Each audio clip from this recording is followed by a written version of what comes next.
नमस्कार, आप देख रहे हैं द राइट न्यूज़ और मैं हूं हिमाग्नि मोजा। नारी तू नारायणी। जी हाँ दर्शकों, एक बहू, एक माँ, एक वर्किंग वुमेन और अब एक मिसेस इंडिया यूनिवर्स 2023। जी हाँ, मैं बात कर रही हूँ शिल्पा सक्कू हंडू जी की। शिल्पा जी, सबसे पहले तो द राइट न्यूज़ में आपका स्वागत है। Thank you so much. पहले तो मैं आपको बताऊं कि आप बहुत ही खूबसूरत लग रहे हैं इस अटायर में। Thank you.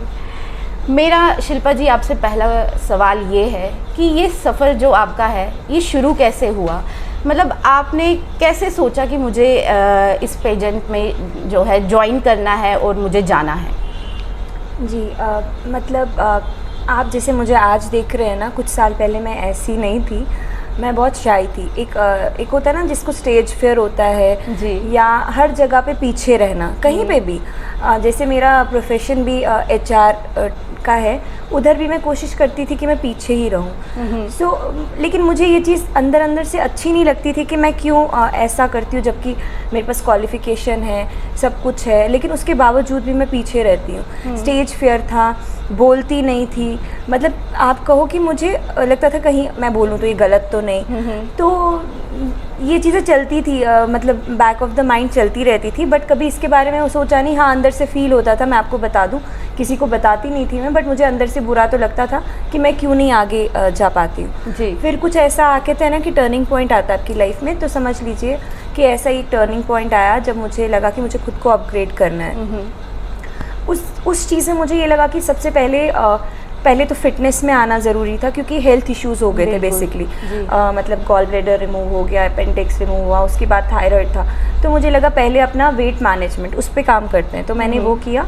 फिर धीरे धीरे जब आप लोगों से मिलते हो, आपको अपॉर्चुनिटीज़ के बारे में पता चलता है। मैंने मैराथन शुरू किया और उसी के थ्रू मुझे कोई इस पेजेंट में जा रहे थे, तो मुझे लगा कि इससे अच्छा कोई और तरीका नहीं है जिसमें कि आप खुद को एनहांस कर सकते हो। हाँ, ग्रूम कर सकते हो। आपका स्टेज फिर, क्योंकि एक होता है स्टेज पे सिर्फ जाना, अब वहाँ पे आपके इस तरफ भी लोग हैं और सामने भी जजेस हैं, लाइट्स इतनी होती है, तो उससे आपको बहुत सीखने को मिलेगा। तो इसलिए मैंने लास्ट ईयर उस पेजेंट में पार्टिसिपेट किया। तो though I was not a winner there last time, but मैंने उस फेलियर को ना अपने आप को रोकने नहीं दिया। हाँ, मैंने सोचा मैं अपना हार्डवर्क और दूँ, बाकी ऊपर वाले की मर्ज़ी होती है, बट मुझे इतना मेरा पॉइंट ये था कि इस बार अगर मैं जाऊँ ना तो मैं अपना 100% दूँ और मुझे रिग्रेट ना हो कि मैंने नहीं किया। इसी फेलियर से सीखा मैंने, वहाँ से जितना एक्सपीरियंस मिला मुझे उस स्टेज से, वहाँ जितने भी लोग थे उनसे, तो मुझे पता चला मुझे कहाँ काम करना है। मैंने उस चीज़ को इम्प्रोवाइज़ किया और इस बार ऊपर वाले की दया से मैं विनर बनी। अभी आपने मेंशन किया कि आपने पिछले साल एक पेजेंट में आपने पार्टिसिपेट किया था, वहाँ आप 5th टॉप 5। हाँ जी। तो कितना मतलब डिफरेंस आया तब से अब तक, कितना डिफरेंस आया आप में? और क्या क्या आपने ऐसा क्या ग्रूमिंग अपने में लाई? देखिए, ये डिफरेंस था इस बार मेरे में कि ये कोई घमंड नहीं है, मैं आपको बता दूं। ये था कि जब मैं गई वहाँ पे तो मैं, बल्कि ये हमारे दर्शकों को भी पता चलेगा। मुझे अपनी जगह पे 100% श्योर था कि मैं टॉप 3 में तो आऊँगी जी, क्योंकि इतना मेरे में कॉन्फिडेंस था। और सबसे पहले वॉक पे इम्प्रूव किया मैंने और अपने बोलने पे। तो इन चीज़ मैं बता दूं आपको, कॉन्फिडेंस ही मैटर करता है आपका, और आप चलते वो कॉन्फिडेंस आपके चलने में भी दिखता है। तो वो चीज़ उस पर वर्क किया मैंने और रिजल्ट इज़ हियर। शिल्पा जी कहते हैं कि एक सक्सेसफुल वुमेन के पीछे हमेशा एक मैन का हाथ रहता है, तो इस सक्सेसफुल वुमेन के पीछे किसका हाथ है? इनके हस्बैंड का? देखिए, मेरी पूरी फैमिली का, specially my father in law. मतलब मेरे हस्बैंड भी बहुत अच्छे हैं, उन्होंने भी मुझे कहीं पे जाने में या कुछ भी करने के लिए कोई मेरे पेरेंट्स में अकेली हूँ, सो पेरेंट्स का सपोर्ट भी, उनका भी पूरा कंसंट्रेशन मेरे पे रहता है। हस्बैंड भी बहुत अच्छे हैं, अंडरस्टैंडिंग है, बट सबसे ज़्यादा मेरे फादर इन लॉ। वाह जी। आप एक मैराथन रनर भी हैं जी, तो ये मैराथन रनिंग कहाँ से और कैसे शुरू हुई? ये मुझे खुद नहीं समझ में आया। मैंने कभी स्कूल्स में भी स्पोर्ट में ना पार्टिसिपेट नहीं करा है। तो जब मैं गई ना, पहला मैराथन मैंने 5 किलोमीटर से शुरू किया, एंड लोग वहाँ पे जितने लोग थे उन्होंने कहा नहीं आप झूठ बोल रहे हो, आपने किया होगा कभी, बट अच्छा था। उसके बाद अभी मैंने महीना ही हुआ था, मैंने 26 किलोमीटर 26 जनवरी पे कर दिया। और लेकिन वो ऑफिशियल मैराथन नहीं था, वो मैं ऐसे प्रैक्टिस के लिए करती। फिर पहला मैराथन मैंने किया था पत्नी टॉप हिल मैराथन, जिसमें ऑल ओवर इंडिया से लोग आए थे एंड वहाँ पे सेकंड आई मैं। लेकिन उसके बाद जितने भी मैंने 4 मैराथन्स किए उसमें फर्स्ट आई। तो मुझे खुद नहीं समझ में आया कि ये कैसे हुआ, बट शायद से ये मेरा एक हिडन टैलेंट था, मे बी। आप जब आपने ये पेजेंट जीता, कितने खुश आपके घर वाले या आपका बेटा कितना प्राउड फील करता है आपके लिए? बहुत ज़्यादा।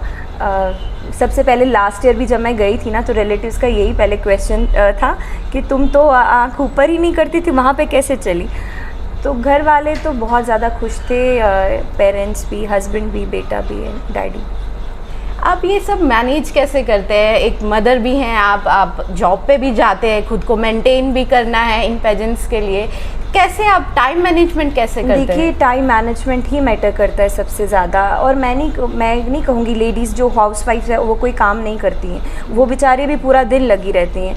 ये हम लोगों का क्या होता है कि हम सुबह उठते हैं, अपना काम ख़त्म करते हैं, फिर उसके बाद अपने ऑफिस के बाद क्या करना है ना, वो आपको डिसाइड करना है। या तो आप खाना वाना बना के सो जाइए, या आपको खुद पे काम करना है।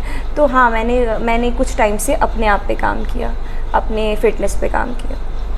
शिल्पा जी, आपके नेक्स्ट अब प्रोजेक्ट क्या है? अब क्या आप सोच रहे हो कि नेक्स्ट कौन सा पेजेंट मुझे ज्वाइन करना है, कौन सा प्रोजेक्ट मुझे हाथ में लेना है? हाँ, कोई अच्छी अपॉर्चुनिटी जैसे होती है जो मतलब मैं कर सकूं, जो मेरे गवर्नमेंट उसके दायरे में हो। मॉडलिंग में भी हम अब देखेंगे या कोई फिल्म? नहीं, ऐसा कुछ नहीं है।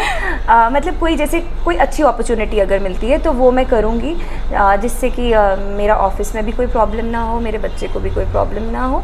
एंड बेसिकली मुझे अपना आगे फर्दर स्टडीज़ करनी है। वाह। शिल्पा जी, वो आखिरी जो क्वेश्चन पूछते हैं, जो आपका विनिंग क्वेश्चन था, वो क्या था? देखिए, विनिंग क्वेश्चन क्या होता है कि आपको पहले अपना इंट्रोडक्शन देना पड़ता है। जब आपने अपना इंट्रोडक्शन दे दिया, उसके बाद आपसे जैसे टैलेंट राउंड में पूछते हैं कि आपके लिए गॉड क्या है, तो आप यही मतलब मेरे लिए गॉड मेरे पेरेंट्स और मेरे फादर इन लॉ हैं। बिल्कुल। एक मैं अपने माँ बाप की बेटी हर जन्म में बनना चाहती हूँ, लेकिन कहते हैं ना कि मैं अपने फादर इन लॉ से इतना प्यार करती हूँ कि बेटी को तो सब प्यार करते हैं, बट बहू को हर कोई प्यार नहीं करता, और मैं हर जन्म में उन्हीं की बहू बनना चाहती हूँ। अरे वाह, क्या बात बोल ली आपने। अच्छा, अब एक आखिरी क्वेश्चन आपसे।